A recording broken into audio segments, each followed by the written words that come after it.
और आज मोदी की लोकेशन से सिर्फ 300 किलोमीटर दूर मेरठ में बैरिस्टर ओवैसी भी एक्टिव थे। बार बार मोदी मोदी कर रहे थे, लगातार योगी को कोस रहे थे। आज खुलकर कहा 22 में AIMIM के लिए यूपी का किला पक्का। इसके लिए ओवैसी ने औरंगजेब का भी जिक्र किया, शिवाजी का भी नाम लिया। यूपी में अगले 2 हफ्ते खूब ओवैसी ओवैसी होगा, जबरदस्त माहौल बनेगा क्योंकि प्लान रेडी है। मुस्लिम इलाकों में चौक चौराहों पर सबके मोबाइल पर भाईजान की टीम के अलग अलग वीडियो पहुंचने लगे हैं। कौन क्या कह रहा है, कैसे बहका रहा है, भड़का रहा है, ऑडियो और वीडियो सबूत के साथ देखिए पूरी रिपोर्ट। नरेंद्र मोदी जी मेरठ शहर में ट्रैफिक का प्रॉब्लम हल नहीं कर सके, वो गंगा एक्सप्रेसवे बनाएंगे। गंगा एक्सप्रेसवे बनाएंगे। कितना लंबा लंबा छोड़ते हैं और फिर ये हाँ फेंकू है, मालूम मुझे बोलने की जरूरत नहीं है। सब कर सकते मगर मोदी जी बोले शादी नहीं कर सकते। हाय मोदी जी, लड़की को भी मालूम, लड़के को भी मालूम, दोनों को मालूम, मगर मोदी जी बोले शादी 21 में ही करना। मोदी जी आप अंकल कब से बन गए हम लोगों के? भाईजान आज फुल फॉर्म में थे, नॉन स्टॉप मोदी मोदी भी कर रहे थे, अंकल अंकल वाली स्क्रिप्ट भी पढ़ रहे थे, मोदी को भी कोस रहे थे, खुद को भी ताना मार रहे थे। आप देखते होंगे कि किसी महल्ले में अंकल होता है, अंकल का काम कुछ नहीं होता, बैठे रहते खाली बेटा हमारे सारे हमारे। अंकल बोलते वहां क्यों जा रहे तुम? अंकल हर चीज पूछते, क्या खाए, क्या पहना, आज इतनी रात देर से क्यों आए? अब ये अंकल कह रहे हैं कि शादी भी कब करना। अब ये पूरे बीजेपी के लोग अब शुरू हो जाएंगे टीवी पर 6 बजे से देखना। आप हमारा भड़काऊ भाषण अब हो गया।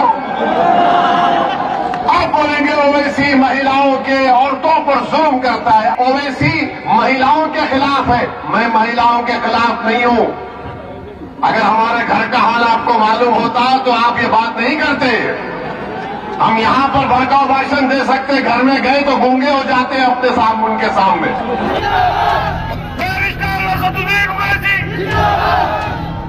आज बैरिस्टर ओवैसी का लोकेशन वैसे तो मेरठ था, लेकिन फोकस शाहजहांपुर से लेकर यूपी के मुस्लिम मोहल्लों पर था।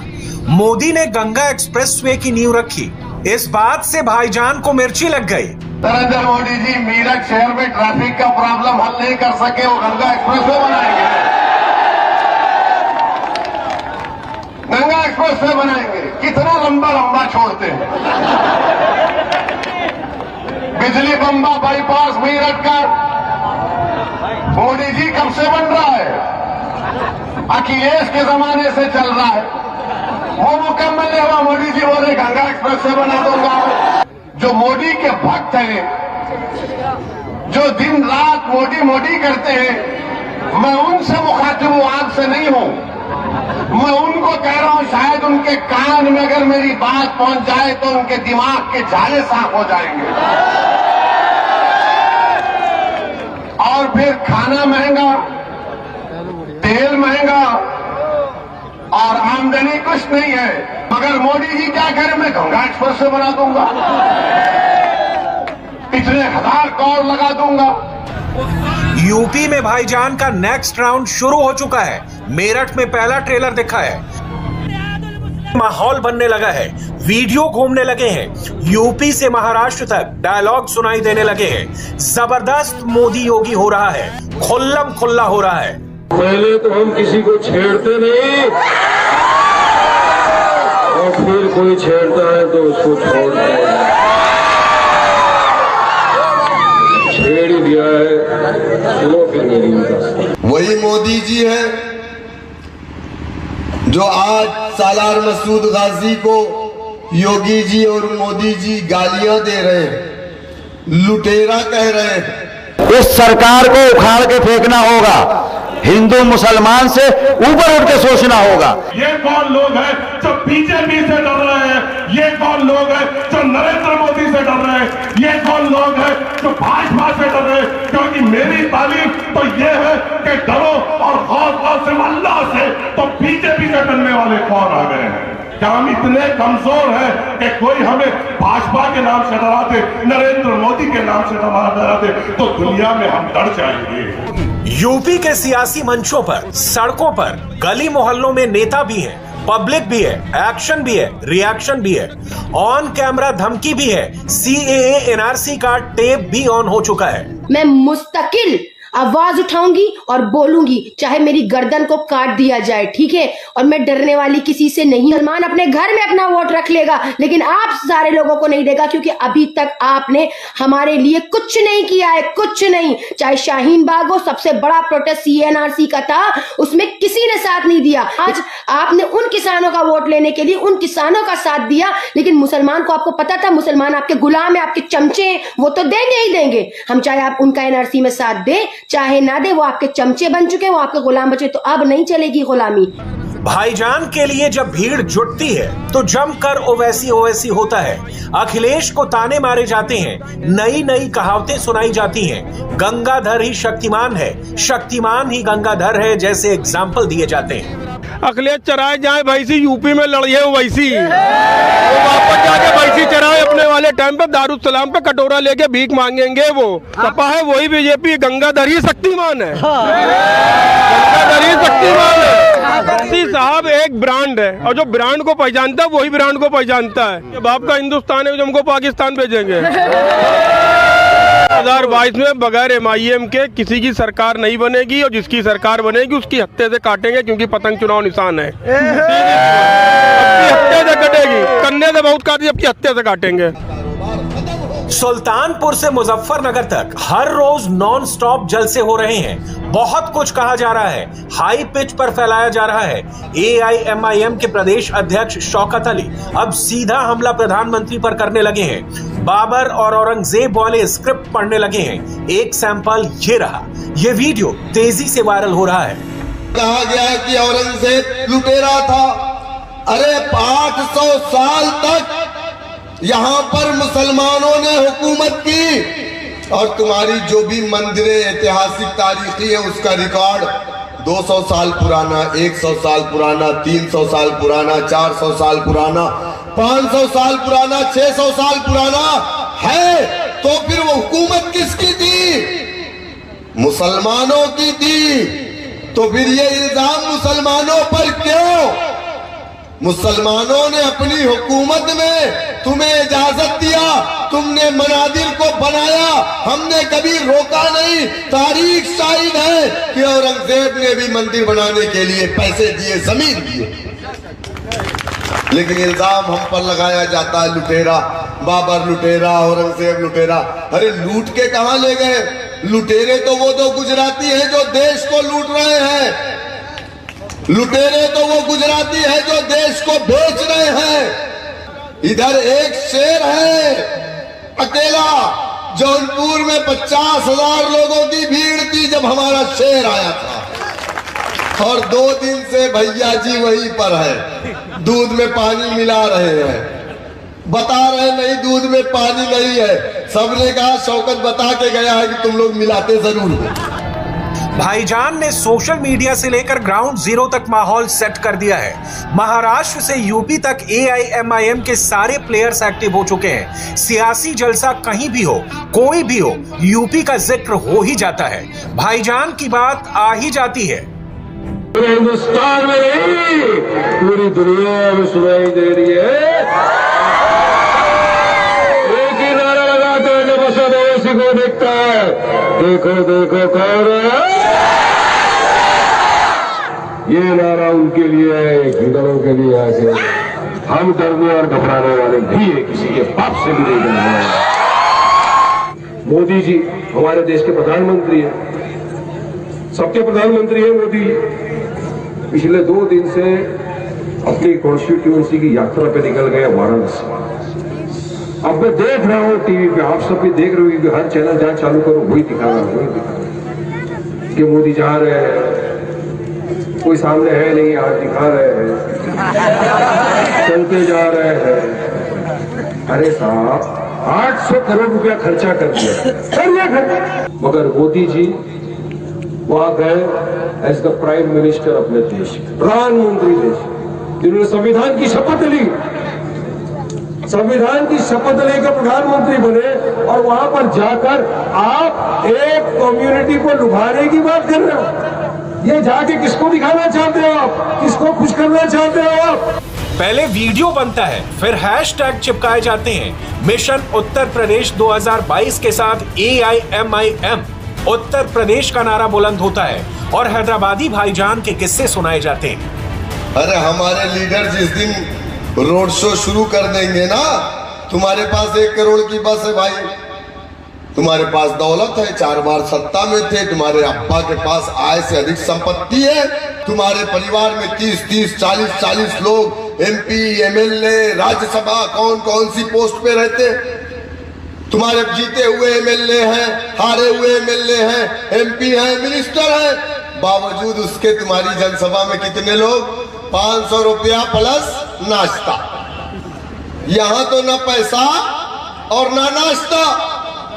किसको देखने आते, किसको सुनने आते? इनको सुनने आते। किसको? हैदराबाद वाले भाईजान को सुनने आते हैं। इस वक्त बैरिस्टर ओवैसी एक अलग लेवल पर बैटिंग कर रहे हैं। हैदराबादी भाईजान को PM बनाओ का शोर है, शौकत अली को CM बनाओ पर जोर है, और इसीलिए हर सभा में शौकत अली, मोदी, योगी तो करते ही हैं, कांग्रेस से लेकर अखिलेश तक किसी को नहीं छोड़ते।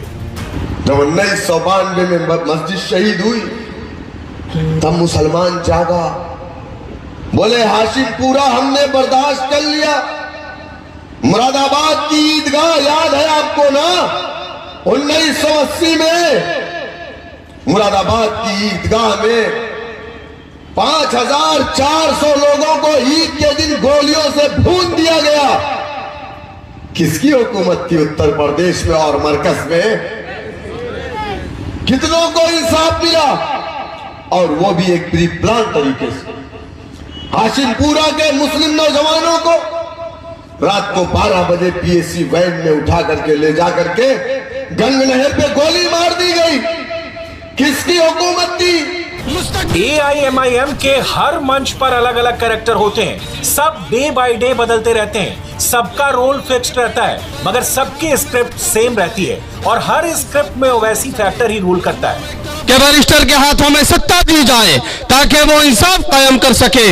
मजलूम एक तरफ हो, जालिम एक तरफ हो, जालिम से कुर्सी को उतार के फेंक दिया जाए और मजलूम को कुर्सी दी जाए। और याद रखिएगा, जिसको आप जिताते चले आ रहे हैं, वो सफाई हो या बसपाई हो, याद रखिएगा, अगर आपने फिर से उनका साथ देना नहीं छोड़ा तो आपका फ्यूचर बेच देंगे, मुस्तकबिल बेच देंगे, भविष्य बेच देंगे। उत्तर प्रदेश के वासियों, अगर तुम्हें फ्यूचर चाहिए, मुस्तकबिल चाहिए, अच्छी जिंदगी चाहिए, अच्छा भविष्य चाहिए, तो मजलिस के झंडे के नीचे आओ, मजलिस के बैनर के नीचे आओ, जिसके लिए हुकूमत का पैसा सुअर के गोश्त की तरह, सूद की तरह, शराब की तरह हराम है। मजलिस चंचल पाक है, मजलिस साफ और शफाफ है, मजलिस के लोग दिल के पाक है, मजलिस कुर्र रखती है, मजलिस दर्द रखती है। आपका इंसानियत का बताओ कानपुर के वासियों कि यहाँ की विधानसभा की सीट किसको दोगे आप? मजलिस को दीजिएगा, उसके बाद फिर देखिए कि कैसा हैदराबादी निजाम यहाँ कायम होता है। हम आपसे कुछ और लेने नहीं आए, सिर्फ एक वोट की तलबगार, सिर्फ एक वोट चाहिए आपका। भाईजान के स्पेशल इन्विटेशन पर हैदराबाद के स्टार परफॉर्मेंस भी इन दिनों यूपी में डेरा जमाए बैठे हैं। एक नाम माजिद हुसैन का है। हर रोज इनके छोटे छोटे वीडियो वायरल होते हैं। ये कभी मोदी को घेरते हैं तो कभी अखिलेश करते हैं। मायावती, प्रियंका से लेकर सोनिया गांधी तक सबको टारगेट किया जाता है, और अंत में हर बार की तरह ओवैसी का ही नारा लगता है। मुसलमानों एक हो जाओ, एक बार हम ताकतवर होंगे, एक बार हम एकजुट होंगे तो ये दूसरे हमारे साथ आएंगे। कब तक हम इनके पीछे चलेंगे? वक्त आ गया कि हम एकजुट होते हुए दूसरों को साथ लेकर चले। हमें कहा जाता है मोदी के एजेंट है। शरीयत में जब दखल अंदाजी हुई, क्या अखिलेश उठकर हमारे लिए बात किए? कि मायावती उठकर हमारे लिए बात की? जुल्म और सितम हम पर किया गया, अखलाक को शहीद किया गया, जुनैद को शहीद किया गया, हर जगह हमारे लोगों को शहीद किया गया। क्या एक बार अखिलेश ने उठकर बात की, या प्रियंका गांधी के मम्मी सोनिया गांधी ने उठकर बात की, या आपकी और हमारी बहन जी मायावती ने बात की? किसी ने बात नहीं की। बात उसने की जो आपके दरमियान में कल आने वाला है, और वो नूरानी चेहरा, वो मर्द मुजाहिद बैरिस्टर असदुद्दीन अवैसी है। इस लिस्ट में एक नाम पवन राव अंबेडकर का भी है। जनाब AIMIM के यूपी स्टेट जनरल सेक्रेटरी हैं। जहां पहुंचते हैं गोलियों और गालियों की बात करते हैं, और चुनावी सीजन में ऐसे वीडियो हर मुस्लिम मोहल्ले में रफ्तार पकड़ लेते हैं। पिछले 70 सालों से आपने अलग अलग पार्टियों को जिताया और सत्ता में पहुंचाया। आपने कांग्रेस को वोट दिया, कांग्रेस के लोगों को सत्ता तक पहुंचाने का काम किया, तो आपको क्या मिला? आपको गोलियां मिली, आपके ऊपर जुल्म ज्यादतियां मिली। आपने 2012 में मुलायम सिंह यादव को चुना। इस उत्तर प्रदेश में मुलायम सिंह यादव ने अपने बेटे को बनाया। क्या वो किसी मुसलमान को भी तो बना सकते थे, लेकिन उन्होंने अपने बेटे को चुना। और ये दिखाता है कि आपकी क़यादत को वो स्वीकार नहीं करते हैं। तो अब हमारी क्या जिम्मेदारी है? हम उनको जवाब देने आए हैं। अब उनको ये कहने आए हैं, हमें लाल टोपी की बात नहीं, हम हरे परचम की बात करने आए हैं और आसमान में पतंग उड़ाने की बात करने आए हैं। अब हम साइकिल नहीं चलाएंगे, अब हम हाथी पर नहीं बैठेंगे। अब मैं अपनी बात कहूं, आपके दर्द को सबसे बेहतर हम समझते हैं। अब आपकी मुलाकात इन महाशय से कराते हैं। इनका नाम है शब्बीर खान। ये अपने जलसे की शुरुआत सीधे हिंदू मुस्लिम से करते हैं और डायरेक्ट मॉब लिंचिंग वाली लाइन लेंथ पकड़ लेते हैं। हिंदू मुसलमान चुनाव आ रहा है, अभी चुनाव आते ही हिंदू खतरे में आ जाएंगे और मुस्लिम एकजुट हो जाएंगे और हिंदू एकजुट हो जाएंगे। हमारे देश में हुकूमत करने वाले हुक्मरान क्या कर रहे हैं? हिंदू कम्युनिटी में हिंदू हृदय सम्राट कहे जाने वाले लोग, मुस्लिम कम्युनिटी में मुसलमानों के दुश्मन कहे जाने वाले लोग कर क्या रहे हैं? इस देश के लिए कर क्या रहे हैं? जब से सरकार बनी है 2014 से 90 से 95 मॉब लिंचिंग हुई है ओनली। लेकिन इसके बरक मैं आपको एक तस्वीर दिखाना चाहता हूं।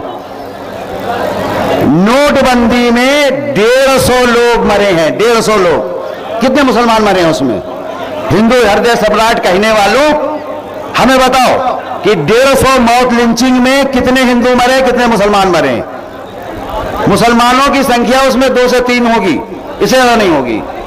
उसके बाद अनप्लान्ड लॉकडाउन, अनप्लान्ड जो तरीका था वो तरीका नहीं इस्तेमाल किया गया और दसियों नहीं 50,000 लोग मरे उसमें, 50,000 लोग। हिंदू हृदय सम्राट कहने वालों, बताओ कौन मरे हैं वो?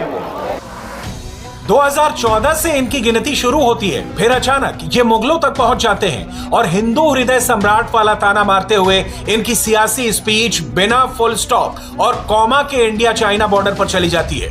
उससे इस मुल्क में अंग्रेज आए, उससे पहले मुगल आए, 800 साल मुगलों ने राज किया, उसके बाद 200 साल अंग्रेजों ने राज किया, उसके बाद 200 साल अंग्रेजों ने राज किया।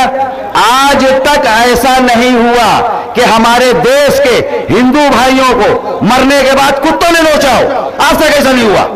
इस हिंदू हृदय सम्राट में बचा हो गया। 37,000 वर्ग किलोमीटर में चाइना घुस के बैठा है, 37,000 कुछ। जो लोग 50-20 लोग मिल करके एक आदमी को मार देते हैं, मैं उनको दावत दे रहा हूं, आरएसएस, विश्व हिंदू परिषद, मैं इस मंच से, मजलिस के मंच से दावत दे रहा हूं उनको कि वो आए, मैं आगे चलूंगा, मेरे साथ चले चाइना बॉर्डर पे और उन 20 फौजियों का बदला लिया जाए उनसे। आओ माँ का दूध पियाओ तो चलो मेरे साथ, मैं सबसे आगे चलूंगा। देशभक्ति का नारा लगाते हो, आओ यहां दिखाओ देशभक्ति, यहां दिखाओ देशभक्ति। जनाब मंच पर कुछ और कहते हैं और बंद कमरे में कोई और कहानी पढ़ते हैं। पहले मुस्लिम वोटर को फ्यूचर का खौफ दिखाते हैं, फिर CAA NRC वाली लाइन पकड़ते हैं। 2 अलग अलग सैंपल देखिए। जो हमें काम करना चाहिए था आज से 30 साल पहले, जो काम हमें आज से 30 साल पहले करना चाहिए था। अब उसकी गफलत की वजह हम ये भी मान सकते हैं कि ये रही हो कि ऐसे हालात नहीं थे देश के। 30 साल पहले जो हालात आज हैं वो 30 साल पहले नहीं रहे थे। इसलिए हमसे ये भूल, ये चूक हुई हमसे। हमको एक प्लेटफॉर्म बना के रखना चाहिए था। संसद में, विधानसभा में हमारी मौजूदगी दर्ज होनी चाहिए थी, वो नहीं हुई, वो नहीं हुई। लेकिन जब से जाग जाओ तब से सवेरा। हम आज अगर जाग जाएंगे तो हम अपने आने वाली नस्लों को कुछ दे के जाएंगे। लिंचिंग हो गई, आराम से बैठे रहे। बस्ती में आग लग गई, आराम से बैठे रहे। और जैसे ही एनआरसी का मुद्दा आया, पूरे हिंदुस्तान में शाहीन बाग लग गए, इसलिए कि वहां मामला हमारे ऊपर आ गया था, अपनी जात पे। अभी तो ये मारा जा रहा, मैं सेफ हूं। अभी तो वहां बस्ती चली है, मेरा मुल्क सेफ, मेरा शहर सेफ है। लेकिन जब मामला एनआरसी पे आया, गलत तो नहीं कह रहा हूं मैं, मेरी बात गलत तो नहीं है, जैसे ही एनआरसी का मुद्दा आया तो मेरा भी घर खतरे में आ गया, मेरा घर खतरे में आ गया। मुझको कहां से देना पड़ेगा कागज? मैं भी पाकिस्तानी हो जाऊंगा, बांग्लादेशी हो जाऊंगा। शाहीन बाग बनने लगे। तो अपना नहीं, हमें पूरी कौम के बारे में सोचना होगा। चलिए वापस भाईजान के मंच पर आते हैं और इस किरदार की बातें आपको सुनाते हैं। इनकी शुरुआत चुनाव से होती है। स्पीच देते देते ये ओवैसी की एंट्री कराते हैं और फिर सीधे आजम खान पर पहुंच जाते हैं। मुर्गियों और बकरियों की कहानी सुनाकर चुपके से अखिलेश पर निशाना लगाते हैं। जब इलेक्शन आता है, चुनाव आता है, तब वो हमारे घर दरवाजे की कुंडियां खटखटाते हैं और वो हमको अपना भाई बनाते हैं, हमको अपने साथ में पीछे पीछे घुमाते हैं, हमसे दरी बिछवाते हैं। लेकिन जैसे ही चुनाव खत्म होता है, पहचानने से इनकार कर देते हैं। इस वक्त दौरे हालात में बैरिस्टर असदुद्दीन अवैसी से बेहतर और अच्छा लीडर हो ही नहीं सकता। जो कौम की मिल्लत असदुद्दीन अवैसी के अंदर है, वो किसी के अंदर नहीं। हमने बहुत से मुस्लिम लीडर देखे, हमने आजम खान को देखा, हमने मुख्तार अंसारी को देखा, हमने और बहुत से लीडरों को देखा, लेकिन उनका हाल आप देख लीजिए। आज आजम खान साहब जेल में हैं। उनके लिए कोई समाजवादी का आवाज उठाने वाला नहीं है, उनके लिए एक धरना प्रदर्शन करने वाला नहीं, क्योंकि वो खान है, वो मुसलमान है, उनके लिए कोई नहीं आवाज उठाएगा। और वही करीब में एक यादव की मर्डर हो जाता है तो अखिलेश यादव पूरा लखनऊ जाम कर देते हैं। मैं पूछता हूँ अखिलेश यादव साहब, आप आजम खान के लिए क्यों नहीं आवाज उठाते? सिर्फ उनके ऊपर यही ना इल्जाम है कि वो मुर्गियां चुराए हैं, वो बकरियां चुराए हैं। ये इल्जाम लगा करके मुसलमानों को जेल में डाल दिया गया। ओवैसी के चुनावी मंचों से ऐसी तकरीरें होती हैं, तभी तो पब्लिक भाईजान भाईजान करती है और दावा करती है कि अब की बार यूपी में बैरिस्टर ओवैसी ही बनाएंगे सरकार।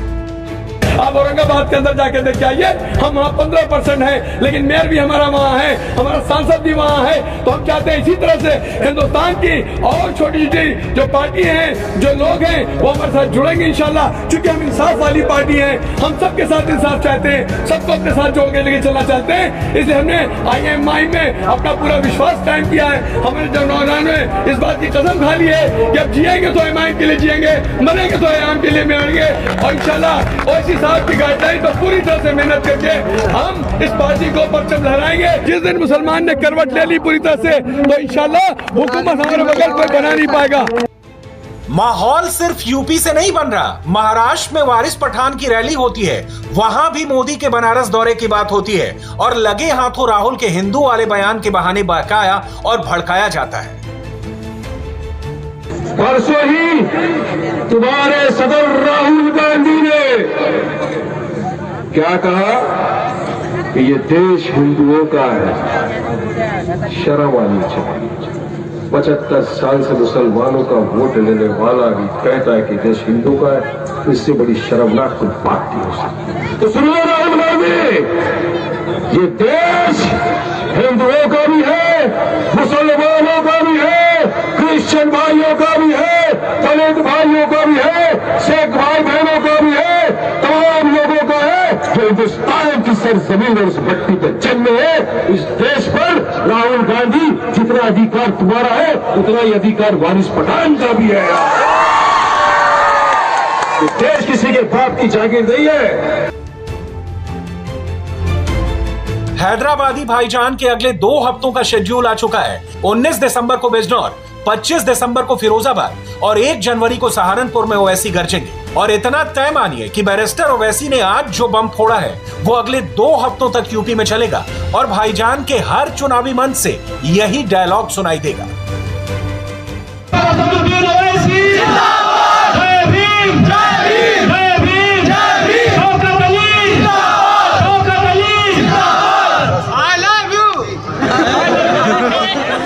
इंडिया टीवी हर वक्त हर जगह डाउनलोड करने के लिए सर्च करें India TV news Google play store या ऐप स्टोर पर।